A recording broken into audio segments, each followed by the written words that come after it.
प्रतिबिंब जनमानसांचे। माझ्या मुलाला मारहाण, आरोपींना तत्काळ अटक करा। धीरज सिंग परदेशीच्या आईचा नगर जिल्ह्याच्या एसपींकडे आक्रोश।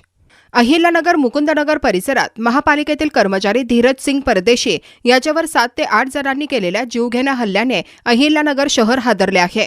या हल्ल्यात गंभीर जखमी झालेला धीरज सिंग रुग्णालयात उपचार घेत असून त्याची प्रकृती चिंताजनक असल्याचे सांगण्यात येत आहे। दरम्यान या प्रकरणातील सर्व आरोपींना तत्काळ अटक करून कठोर कारवाई करावी अशी आक्रमक मागणी धीरज सिंगच्या आईने केली आहे। आज राजपूत समाजसेवा संस्थेच्या वतीने 8 ऑगस्ट रोजी जिल्हा पोलीस अधीक्षकांना निवेदन देण्यात आले। यावेळी धीरज सिंगच्या कुटुंबियांसह समाज बांधव मोठ्या संख्येने उपस्थित होते। मुकुंदनगरमध्ये तरुणावर झालेल्या हल्ल्याची गंभीर दखल घेऊन फरार आरोपींचा तातडीने शोध घ्यावा आणि त्यांच्यावर कठोर कारवाई करावी अशी मागणी निवेदनातून करण्यात आली। नेमकी तुमची पोलीस प्रशासनाकडे आता काय मागणी आहे? माझ्या मुलाला जसं मारलंय ना तसं आरोपीला हजर केले पाहिजे। मी तर माझ्या मुलाला हात सुद्धा नाही लावणार।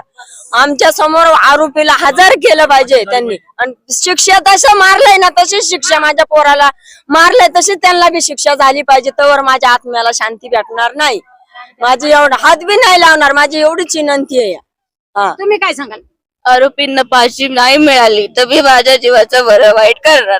तेवढंच फायनल लास्ट माझं वाक्य असतात प्रशासनाला पण आणि कोर्टाला पण। माझ्या नवऱ्याची चुकी नसते ना, माझा नवरा मला सोडून गेला आणि ज्या एरियात हे सगळं झालंय त्या एरियातल्या लोकांना सुद्धा इतका त्रास झाला पाहिजे आणि जेवढे आरोपी आहेत त्या सगळ्यांना फाशी झाली पाहिजे। नाही फाशी झाली तर माझ्या जीवाचं बरं वाईट होणार।